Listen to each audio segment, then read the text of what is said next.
이제 10월 14일 수요 예배를 시작하겠습니다.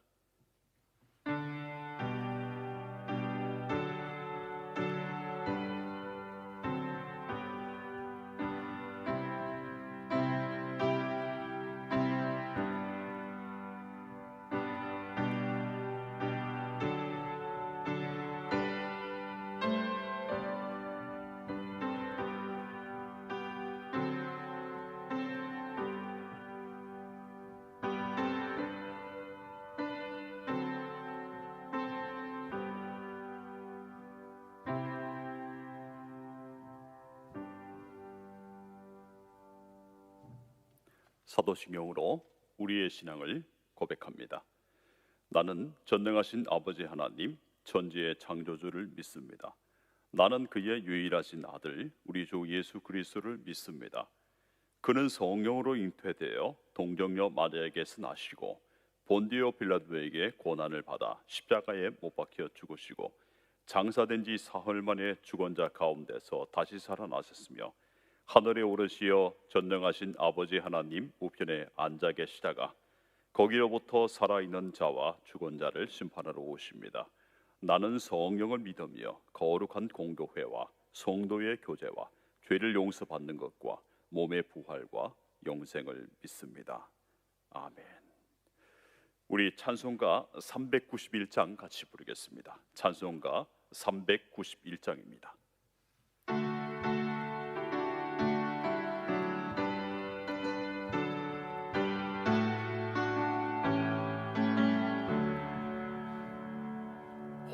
놀라운 구세주 예수 내 주 참 능력의 주시로다. 큰 바위 및 안전한 그곳으로 내 영혼을 숨기시네. 메마른 땅을 종일 걸어가도 나 피곤치 아니하며 저 위험한 곳 내가 이를 때면 큰 바위에 숨기시고 주 손으로 덮으시네.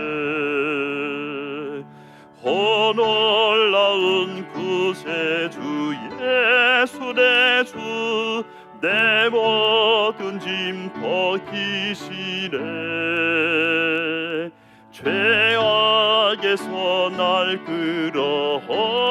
끌어올리시며 또 나에게 힘 주시네. 메마른 땅을 종일 걸어가도 나 피곤치 아니하며 저 위험한 곳 내가 이를 때면 큰 바위에 숨기시고 주 손으로 덮으시네. 증량 못하는 애로 채우시며 늘 성령에 감아주사 큰 기쁨 준 주님을 찬양하라. 내 믿음을 도우시네. 메마른 땅을 종일 걸어가도 나 피곤치 아니하며 저 위험한 곳 내가 이를 때면 큰 바위에 숨기시고 주 손으로 덮으시네. 주 예수님 공중에 임하실 때 나 일어나 맞이하리. 그 구원의 은총을 노래하니 저 천군과 천사 함께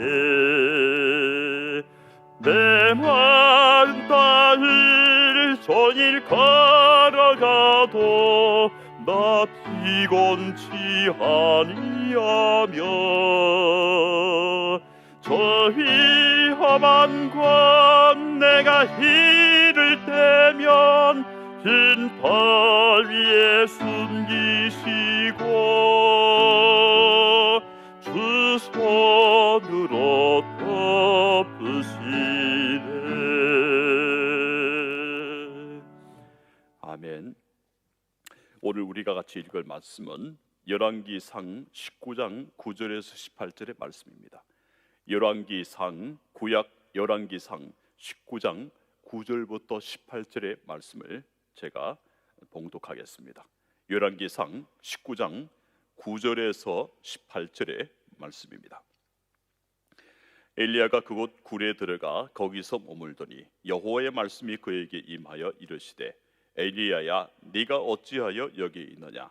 내가 대답하되 내가 만군의 하나님 여호와께 열심히 유별하오니 이는 이스라엘 자손이 주의 언약을 버리고 주의 제단을 헐며 칼로 주의 선지자들을 죽였음이오며 오직 나만 남았거늘 그들이 내 생명을 찾아 빼앗으려 하나이다.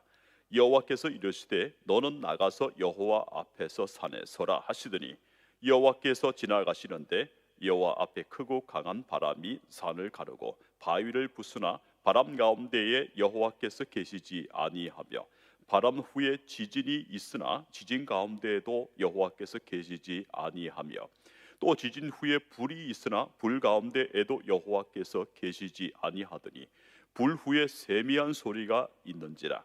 엘리야가 듣고 겉옷으로 얼굴을 가리고 나가 굴 어귀에 서매 소리가 그에게 임하여 이르시되 엘리야야 네가 어찌하여 여기 있느냐. 그가 대답하되 내가 만군의 하나님 여호와께 열심히 유별하오니 이는 이스라엘 자손이 주의 언약을 버리고 주의 제단을 헐며 칼로 주의 선지자들을 죽였음이오며 오직 나만 남았거늘 그들이 내 생명을 찾아 빼앗으려 하나이다.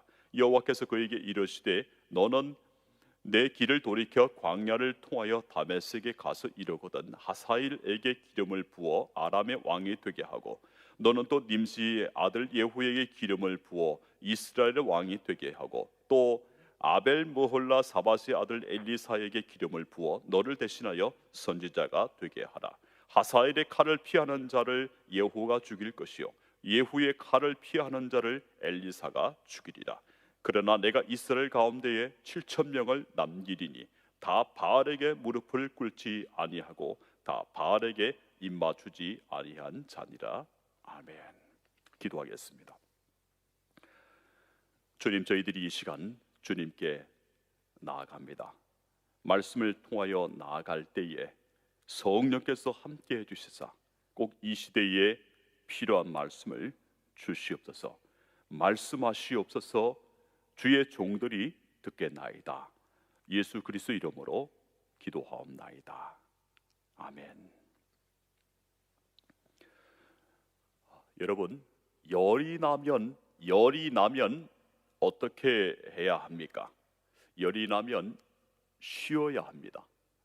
열이 날 때 쉬어야 하는 것이 우리 인생뿐이겠습니까? 모든 것이 다 열이 나게 되면 쉬어야 합니다. 그런데 쉬는 것은 죄가 아닙니다. 우리는 은퇴해야 쉰다고 생각하는데 그런데 그게 아닙니다. 예수님은 마태복음 11장 28절 말씀에 수고하고 무거운 짐진 자들아 다 내게로 오라고 그렇게 초대하고 계십니다. 우리 인생 자체가 늘 편안합니까? 그렇지 않습니다. 인생 그 자체가 되었다는 것만으로도 인생은 불안한 인생일 수밖에 없습니다. 인생이 되었다는 그 자체가 수고할 수밖에 없고 무거운 짐을 질 수밖에 없는 그런 인생입니다. 그래서 예수님이 수고하고 무거운 짐진 자들아 다 내게로 오라 그렇게 우리를 초대하고 계십니다. 우리 인생이 바로 그런 인생, 예수님의 초대를 받아서 우리가 모두가 예수님 안에 쉬어야 되고 또 그 안에서 안식을 찾아야 된다는 것이, 예수님께서 그것을 다 아시기 때문에 우리를 초대하고 계시는 것입니다. 사람을 잘 아시기 때문에 내게로 와서 쉬어라, 그렇게 말씀하시는 것입니다. 제가 이 시간에 제 이야기를 좀 하고자 합니다. 제가 대학을 가기 위해 서울에 왔었는데 1학년 때와 2학년 때는 기숙사에 있었습니다. 2년 동안을 기숙사에 살았는데요. 그런데 서울에 와서 대학을 들어가기 위해 서울에 들어와서 대학 생활을 하면서 저의 집이 얼마나 어려웠던지를 드디어 그때 알게 되었습니다. 고등학교까지 다니면서는 공부만 했기 때문에 제가 그것을 잘 몰랐습니다. 대학 첫 학기 등록금을 제 돌아가신 선친께서 다 대어주셨는데요. 그때의 한 학기 등록금이 약 45만 원이었습니다. 2학기 때는 반장학금, 장학금을 반 정도 받고 또 나머지는 냈죠. 그리고 2학년 때에는 교회 장학금과 또 아르바이트를 통해 파트타임 잡을 통해서 해결을 했습니다. 그래서 저는 이 교회에서 대학생들에게 장학금을 많이 주어야 된다고 생각합니다. 왜냐하면 받았다는 그 때문에 나중에는 그분들이 주는 사람이 될 수 있기 때문이지요. 저는 3학년 때부터는 ROTC 장교 후보생으로 학생군사 훈련을 받으면서 학군단으로부터 등록금을 전액 다 면제받았습니다. 3학년 때부터는 교회 근처인 충정로와 그리고 부가연동에서 월세로 살았습니다. 그때는 지금은 그런 곳이 별로 없지만 그때는 연탄 보일러가 있어서 겨울을 지내는데요. 그런데 지금 그때의 1980년대 중후반을 생각하면 참 어떻게 그렇게 참 추웠는지 그런 생각밖에 사실 나지 않습니다. 제가 있었던 월세로 살던 그 방이 우풍이 너무나 심해서 그 방 안에 겨울에는 비닐을 치면서 그렇게 살아야 될 정도로 그렇게 추웠더랬습니다. 충정로에 살 때에는 제가 프랑스 대사관, 지금도 충정로에는 프랑스 대사관이 있는데요. 그 프랑스 대사관 뒤쪽에 있는 곳에 그 교회가 있었기 때문에 그 근처에서 제가 살았습니다. 그런데 서울역으로 가는 기차들이 지나가는 집에서 월세로 살았는데요. 근데 거기에서 사는 사람들이 늘 그 서울역으로 가는 기차 소리를 듣고 또 기차 소리가 나면 지나가면 또 그 집이 흔들리잖아요. 그런 곳에서 사는 사람들이 계시더라고요. 저도 그 집에서 월세를 얻어서 살았습니다. 기차가 지나갈 때는 집이 흔들리는 그런 곳, 그리고 난방비를 아끼기 위해서 겨울에 전기 오븐을 켜고 그 옆에서 잤던 때도 있었습니다. 그러면서 이 생활비를 해결하기 위해서 아르바이트를 계속해야 했습니다.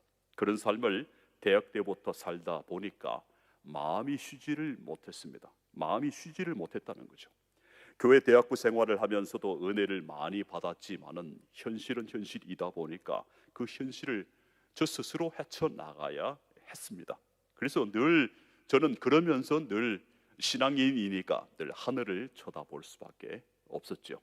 요한계시록에 있는 기도처럼 주 예수여 어서 오시옵소서라고 그렇게 기도했던 때가 많이 있었습니다. 그런 삶이 있어서 그런지 저는 지금도 앞만 바라보고 달려왔지 않나 그렇게 생각을 하고 있습니다.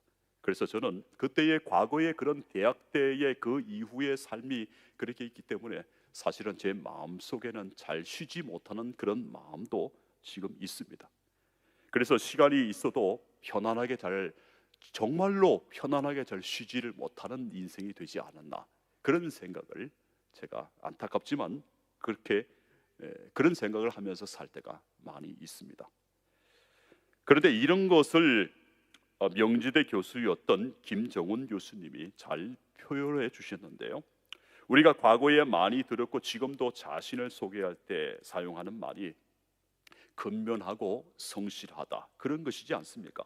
근면하고 성실해야 한다는 그 말에 따라 사람들이 무조건 근면하고 무조건 성실하게 그렇게 살아왔던 것이 바로 우리 인생들 아닐까, 그렇게 생각을 해봅니다. 그러면서 근면하고 성실하게 사는 것 자체가 그 자체가 우리 인생의 목적이 되어버렸지 않나, 그렇게 봅니다. 여러분, 근면하고 성실하게는 살아야 되겠지만 그 근면과 성실이 우리 인생의 목적이 아니라고 명지대 김정훈 교수님은 설명하고 있습니다. 그렇다면 그분이 설명하는 인생의 목적은 무엇일까요? 재미있게 사는 것이라고 합니다. 재미있게. 물론 우리는 하나님께 영광을 돌리며 사는 사람들이지요. 그런데 하나님께 영광을 돌리는 삶을 살아야 하는데 그것이 지루하고 또 쉬지 못하는 삶이고 근면하고 성실이 목적이 되는 그런 삶은 분명히 아닐 것입니다. 그러므로 김정훈 교수님이 말씀하시는 것처럼 우리 인생 자체가 재미있게 살다가는 인생, 우리 주님과 함께 즐겁고 재미있고 행복하게 살면서 영원한 천국에서도 행복하게 살아가는, 그렇게 이어진다고 저는 봅니다. 어떤 분은 재미있게 살면 행복하게 살 수 있다고 말하기도 합니다. 재미있게 살면 행복하게 살 수 있다고 말하는 것 여러분 들어보신 적이 있으시죠? 사람들은 모두 행복해지고 싶어하고 행복하게 살고 싶어합니다. 내 인생이 행복하지 않다면 그 인생은 비관적이 될 것이고 또 사는 재미가 없을 것입니다. 그러므로 행복하려면 재미있는 것을 찾아야 한다, 그렇게 말하는 것을 봅니다. 이것에 대부분 학자들과 사람들이 동의합니다. 그런데 우리는 신앙인입니다.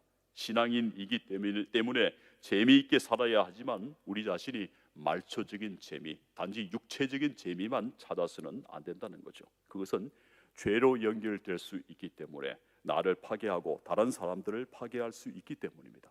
그래서 김정훈 교수님이 제안하는 것이 재미있게 살려면 공부를 해야 한다고 합니다. 우리가 수학, 영어 하는 것처럼 그런 공부를 하는 것이 아닙니다. 책을 읽거나 이런 것이 아니라 무엇인가 끊임없이 나 자신의 성장을 위해서 공부하며 또 배우며 이렇게 살아가는 것을 말합니다. 예를 들자면 그림 그리기, 이런 것을 말하는 거죠. 이 그림 그리기를 통해서, 배움을 통해서 인생을 재미있게 살라고 그렇게 제안하고 있다는 거죠. 오늘 본문 말씀 엘리야가 나오는데요. 본문 말씀에 나오는 이 엘리야는 열심히 유배를 놨던, 그리고 열심히 특심이었던 그런 사람이었습니다. 갈멜산에서 850명이나 되는 그런 바알과 아세라 선지자들과의 영적인 대결에서 승리했던 그런 사람이죠. 그 결과로 850명의 바알과 아세라 선지자들을 없애버리도록 했습니다. 그렇다면 그 850명의 이 바알과 아세라 선지자들이 없어졌다고 하면 북이스라엘에, 엘리야가 살았던 북이스라엘의 영적인 변화가 분명히 일어나야 되는 것 아니겠습니까? 하지만 그렇게 되기는커녕 오히려 바알과 아세라의 세력은 강화되었습니다. 이세벨이 엘리야를 찾아서 죽이라고까지 했으니 엘리야는 북이스라엘에서 남유다의 끝에 있는 이 브엘세바 너머의 광야까지 도망쳐야 했습니다. 그런 가운데에서 이 엘리야에게 영적인 침체가 찾아왔습니다. 여러분, 열심히 특심인 사람에게, 굉장히 열정적인 사람에게 영적인 침체가 찾아올 수 있습니다.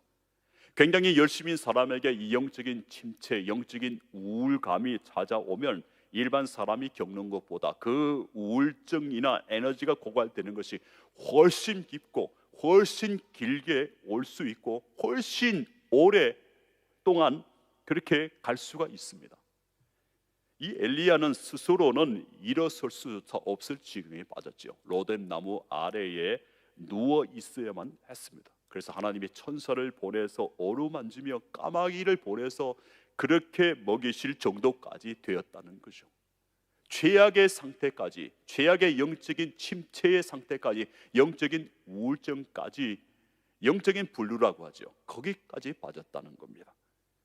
우울증이 오면 잠만 자고 무기력하고, 이 엘리야를 볼 때 잠만 자고 무기력하고 먹는 것조차 관심이 없고 그렇게 되는 모양입니다.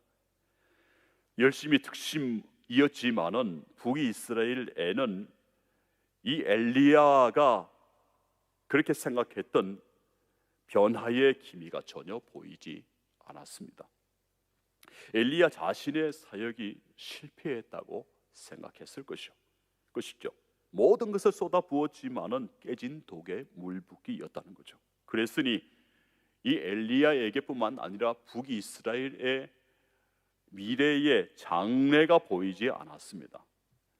여러분, 현재는 힘들고 어렵더라도 미래의 희망이 있다면 이 현재의 고난은 아무것도 아닙니다. 현재의 고난은 헤쳐나갈 만한 그런 장애라는 거죠. 현재의 고난은 장차올 영광과 비교가 될 수 없다는 그런 말씀이죠. 미래의 희망을 주시고자 하시는 것이 바로 하나님의 계획입니다. 이스라엘이 바벨론에 사로잡혀 가서도 그 희망의 말씀, 내가 너희와 함께 있겠다, 내가 너희를 이끌어내겠다, 회복시키겠다는 그 말씀을 붙잡았기 때문에 이스라엘 백성들, 유다 백성들은 멸망의 길을 가지 않았습니다. 역사 속으로 사라지는 민족이 되지 않을 수 있었습니다. 그래서 제가 감히 여러분들에게 드리고자 하는 그 말씀은, 오늘은 힘들어도 이 시기를 잘 이겨내고 보내면 좋은 날이 반드시 저와 여러분의 인생 가운데 올 것이라는 것입니다. 우리가 보듯이 이 엘리야가 호렙산에 올랐다는 것은 잘 알고 있는 사실입니다.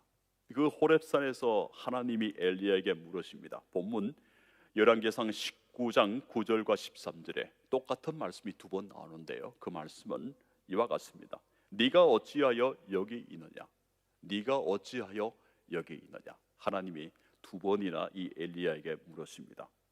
하나님이 엘리야에게 물으신 똑같은 질문에 엘리야 역시 똑같은 말로 두 번이나 대답을 하고 있습니다. 10절과 14절 제가 읽어드리겠습니다. 내가 만군의 하나님 여호와께 열심히 유별하오니 이는 이스라엘 자손이 주의 언약을 버리고 주의 제단을 헐며 칼로 주의 선지자들을 죽였음이오며 오직 나만 남았거늘 그들이 내 생명을 찾아 빼앗으려 하나이다 라고 그렇게 말씀드리고 있습니다. 하나님의 질문은 네가 어찌하여 여기 있느냐 입니다. 이 질문을 다른 말로 하게 되면 What are you doing here? What are you doing here? 여기서 너는 무엇을 하고 있느냐? 네가 어떻게 여기 있느냐? 네가 여기 왜 있느냐? 이렇게 이 말씀을 풀이할 수 있습니다. 저는 이 말씀을 바꾸어서 이야기한다면, 지금 당신은 괜찮습니까? 저와 여러분은 지금 이 어려운 시대에 괜찮습니까? 그렇게 묻고 있는 것으로 저는 들었습니다. 그런데 하나님이 두 번째 질문하시고 엘리야가 두 번째 대답하시는 그 사이에 하나님이 이 엘리야를 굴에서 이끌어내신 후에 이 엘리야에게 보이시는 것이 세 가지인데요, 그것은 불과 지진과 바람입니다. 불과 지진과 바람을 이 엘리야 앞에서 지나가게 하십니다. 저는 이 불과 지진과 바람을 엘리야가 지금까지 특심으로 한 사역이라고 보았습니다. 불의 사역, 지진의 사역, 바람의 사역이라고 그렇게 보았습니다. 여러분, 불과 지진과 바람, 엘리야가 충분히 불을 일으킬 수 있는 능력을 가지고 있었고, 바람을, 광풍을 일으키고 또한 지진을 일으키는 사역을 했던 그런 사람입니다. 불과 지진과 바람, 우리 모두가 그런 일들이 우리 인생 가운데 일어나기를 바라는 마음은 다 똑같을 것입니다. 대단한 것입니다. 그런데 불과 지진과 바람의 이런 사역을 통해서 북이스라엘이 변화되었나요? 바알 아세라 선지자 850명을 다 죽이고 나서도 북이스라엘이 변화되었나요? 변화되지 않았습니다. 전혀 변화되지 않았다는 것입니다. 엘리야의 영적인 그리고 마음의 상태는 똑같은 두 번의 대답을 통해서 알 수 있습니다. 이 두 번의 사역을 통해서 제가 이 엘리야의 첫 번째와 두 번째 똑같은 말을 통해서 읽는 것은 저는 힘듭니다. 너무나 힘들게 이 엘리야의 이 마음이 제 가운데 느껴졌습니다. 그런데 여러분, 엘리야는 하나님을 세미한 소리 가운데 만났습니다. 하지만 그 세미한 소리 가운데 만났지만은 엘리야가 회복이 되었다. 엘리야의 영적인 침체가 해결되었고 다시 새 힘을 얻어서 북이스라엘이라는 새로운 그 이전에 있던 사역의 현장 가운데로 돌아갔다. 그런 말씀이 전혀 나오지 않고 있습니다. 엘리야의 똑같은 두 번째 대답에서 하나님이 엘리야의 영적인 상태, 마음의 상태를 저는 다 읽어버리셨다고 그렇게 보았습니다.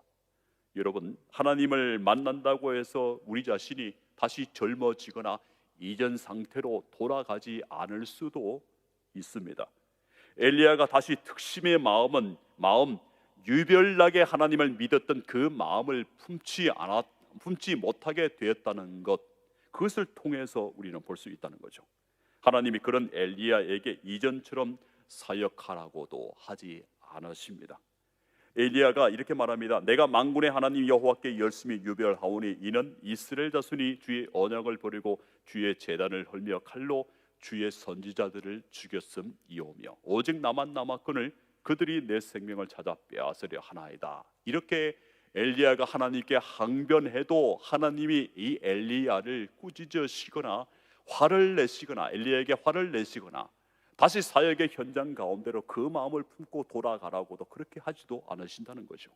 대신 어떻게 하시냐 하면 다메섹에 가서 하사엘에게 기름을 부어 아람 왕이 되게 만들라. 그리고 nim시의 아들 예후에게 기름을 부어 북이스라엘 왕이 되게 하라. 또 아벨 모홀라 사밧의 아들 엘리사에게 기름을 부어 너를 대신하여 선지자가 되게 하라고 그렇게 말씀하고 있습니다. 이 말을 우리가 어떻게 받아들여야 하느냐 하면 엘리야가 쉴 때가 되었다는 그런 말씀으로 받아들이면 되겠습니다.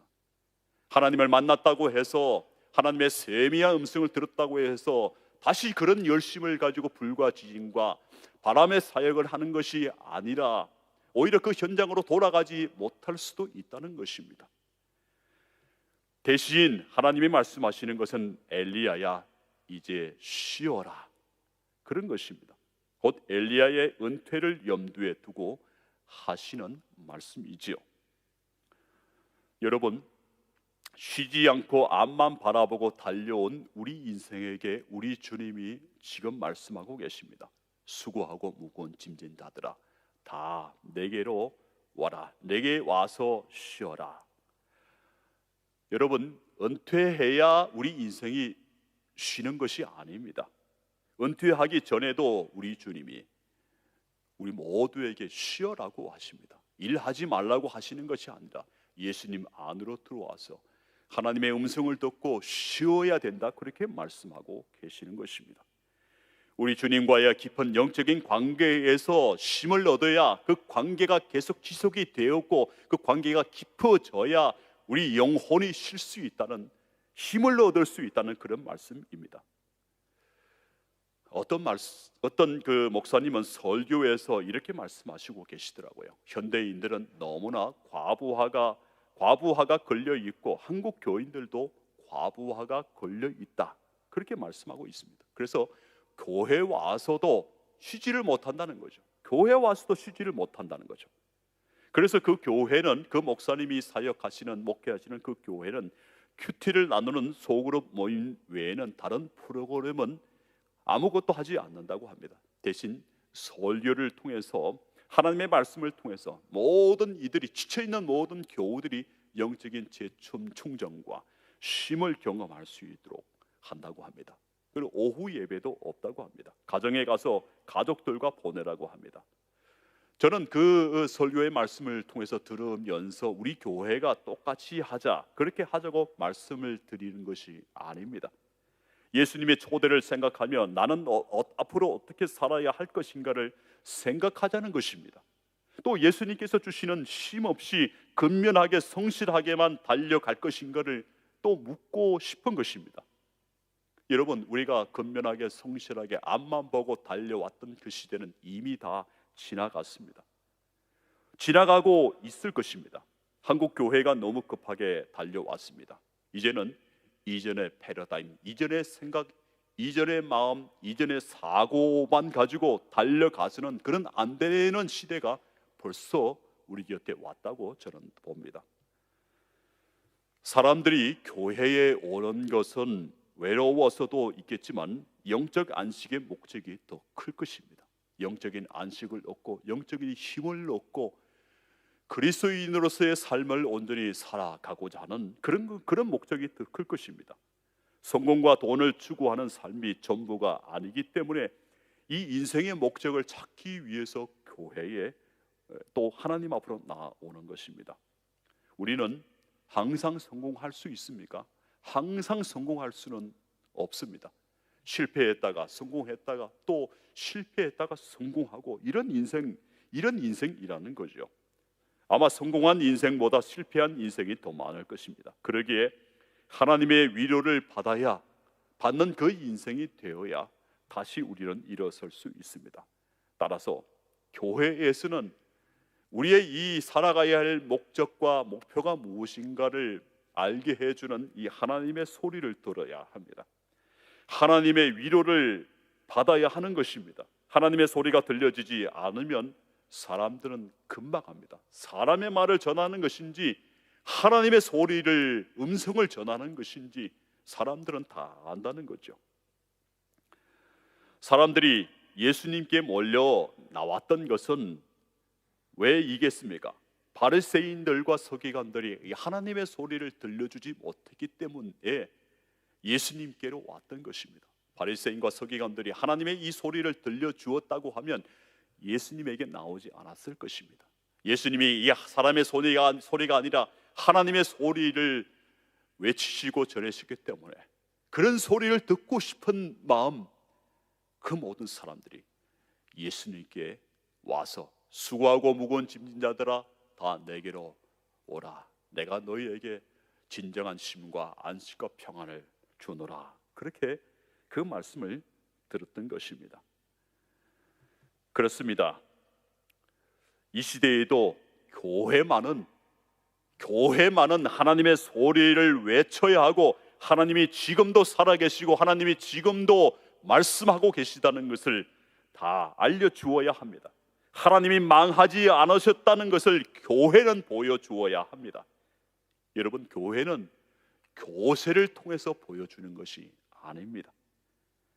팍스 로마나, 이 말은 로마의 패권을 이야기하는 말입니다. 로마는 로마의 힘을 통해서 사람들에게 보여주었습니다. 한국 교회가 보여주는 것이 지금까지 팍스 로마나처럼 교회의 교세, 한국의 그리스도인들이 몇 천만 정도 있더라, 이런 것으로 보여주는 것이 아니라는 것이죠. 교회는 교세를 통해 교회의 힘을 보여주는 것이 아닙니다. 하나님의 소리를 통해서 십자가의 보혈과 그 은혜와 사랑을 통해서 보여주어야 한다는 겁니다.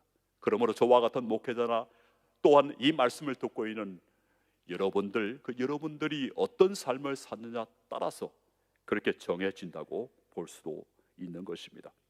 교회는 섬기는 곳이지 섬김을 받는 곳이 아닙니다.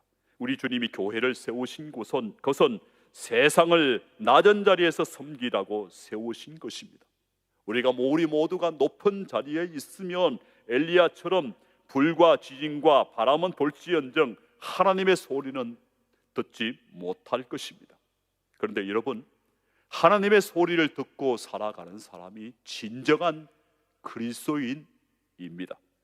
듣고 살아야 거의 그리스도인이 아니라 진짜 정말로 그리스도인이 된다는 것을 저와 여러분이 기억을 해야 하겠습니다. 불과 지진과 바람, 그것 가지고는 안 됩니다. 그것만 가지고는 안 됩니다. 그것이 필요하지만 그것만 가지고는 거의 그리스도인이 되는 것이지 진짜 그리스도인이 되는 것은 아닙니다. 엘리야에게 말씀하신 세 가지 중에 하나는 엘리사를 기름 부어 너의 대신 세우라는 것이었습니다.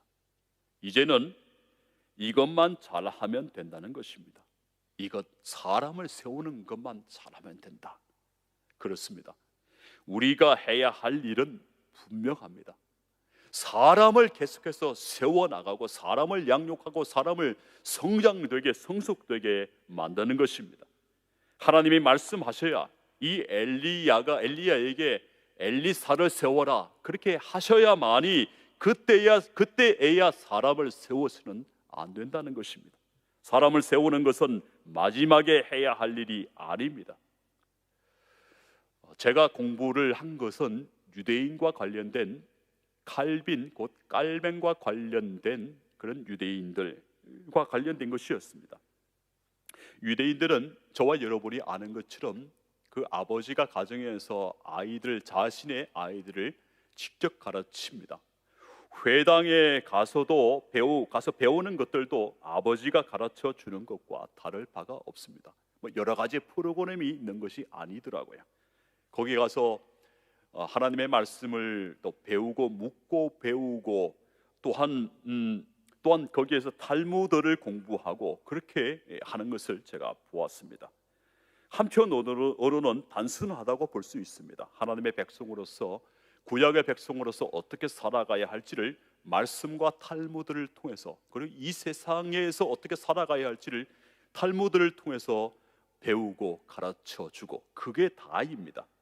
나의 자녀를 나와 같은 신앙인으로 나와 같은 사고와 태도를 가진 하나님의 사람으로 그렇게 세우는 것이 유대인의 최고의 목표이고 최고의 목적인 것입니다.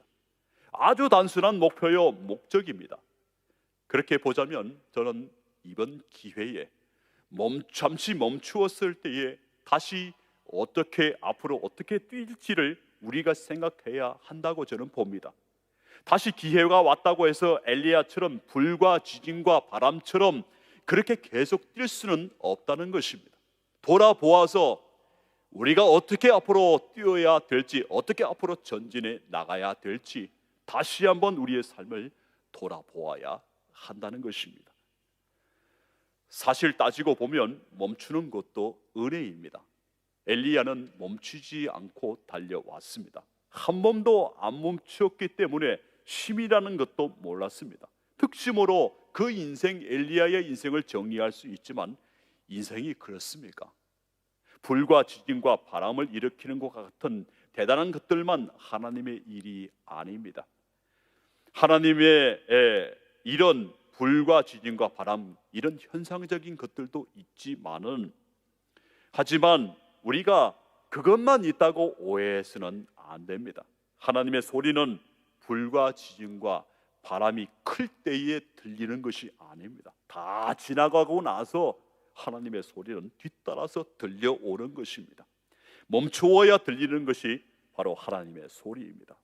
여러분, 우리는 하나님의 소리를 들어야 불 가운데로 뛰어들지 않을 수 있습니다. 지진으로 마음이 흥분되지 않고 바람에 밀려 살지 않을 수 있습니다. 이 시대는 멈춤을 많이 이야기했습니다. 그리고 느림의 미학을 계속 최근에 이야기해 왔습니다. 그런데 어찌된 일인지 다시 세상에 많은 이들이, 너무나 많은 사람들이 더 많이 뛰어야 살아갈 수밖에 없는 세상이 요즘 벌어지고 있는 것을 저는 봅니다. 돈이 아니면 설명할 수 없는 인간, 그런 인생 사례가 되어버렸습니다. 불, 지진, 바람이 우리 인생과 세상에 가득하게 되었습니다. 바깥 세상을 불과 지진과 바람으로 설명해도 아마 수긍하는 이들이 많을 것입니다. 불이 있는 곳에, 지진이 있는 곳에, 폭풍이 있는 곳에 우리는 지금 살고 있습니다. 불도 필요하고 지진도 필요하고 바람도 필요합니다. 하지만 그게 우리 인생을 다 설명하게끔 그렇게 해서는 안 된다는 것입니다.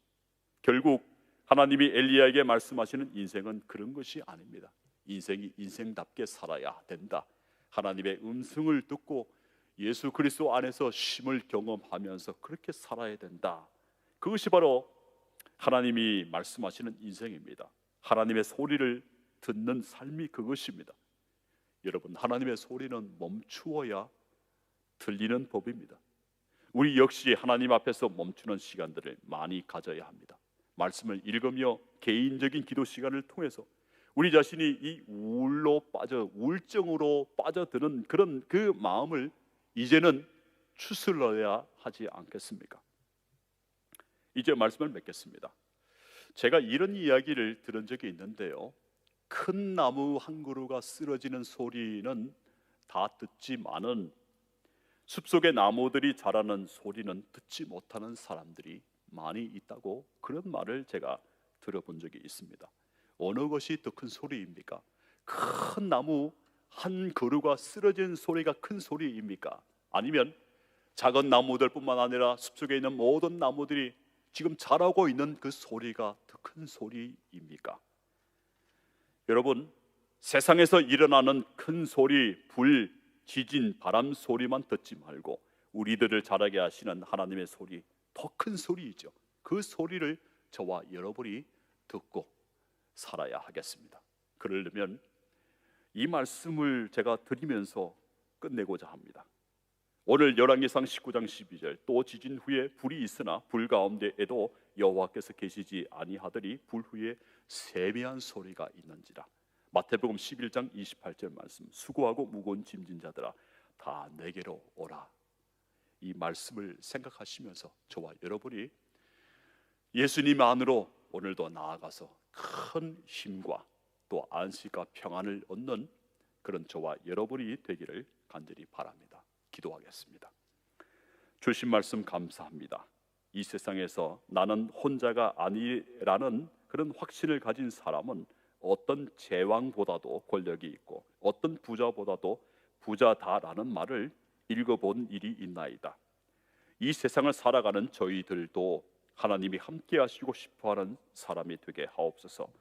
불지진 바람에 취하고 그리고 우쭐하고 비틀거리는 그런 인생이 아니라 하나님의 소리로 세워져 가는 그런 인생이 되게 하옵소서. 예수 그리스도 이름으로 기도합니다. 아멘. 우리 이 시간에 함께 한 2분 정도 통성으로 기도하겠습니다. 우리 교회를 하나님의 손으로 붙잡으시며 인도하옵소서. 그리고 코로나가 속히 종결되게 하옵소서. 이 나라와 우리 가정, 그리고 참 은혜가 있는 우리의 가정이 되게 하옵소서. 우리 자녀들이 이와 같이 나와 같은 신앙으로 성장할 수 있도록 나를 사용하시옵소서. 함께 통성으로 주여 한번 부르고 통성으로 기도하겠습니다. 주여. 주님, 그렇습니다. 우리 교회를 사랑하시는 줄 믿습니다. 우리 교회를 하나님의 손으로 붙잡으시며 인도하여 주시옵소서. 이 힘들고 어려운 시대에도 하나님의 소리를 듣고서 세상의 소리에 휩쓸려서 빠져가는 그런 인생이 아니라 하나님이 사랑하시는 우리 교회 그리고 가정, 이 나라가 될 수 있도록 역사해 주시기를 원합니다. 코로나 바이러스로 인해서 인생들이 지치고 피곤하고 또 그런 인생이 되어버렸습니다.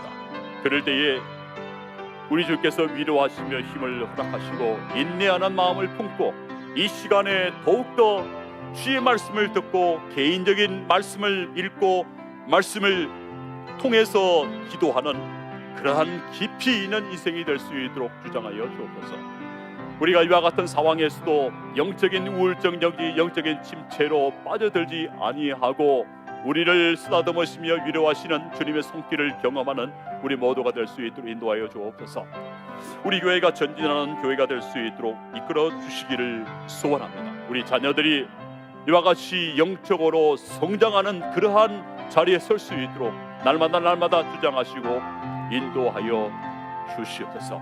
평안과 안식이 있는 그러한 가정이 될 수 있도록 주님 앞으로 오늘도 나아가는 저희 모두가 될 수 있도록 주장하시기를 소원하오며 이 모든 말씀을 기도를 예수 그리스도 이름으로 기도합니다.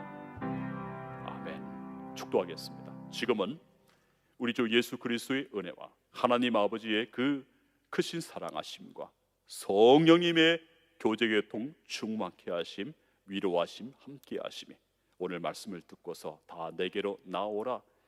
이제는 예수님 안으로 초대받기를 소원하는 모든 우리 장석교회 교우들과 가정과 또 삶과 그 인생과 자녀들 가운데 하시는 모든 기업과 직장 가운데, 그리고 주께서 피 흘려 값주고 사신 장석교회 위에 이제로부터 영원토록 함께 하옵시기를 간절히 축원하옵나이다.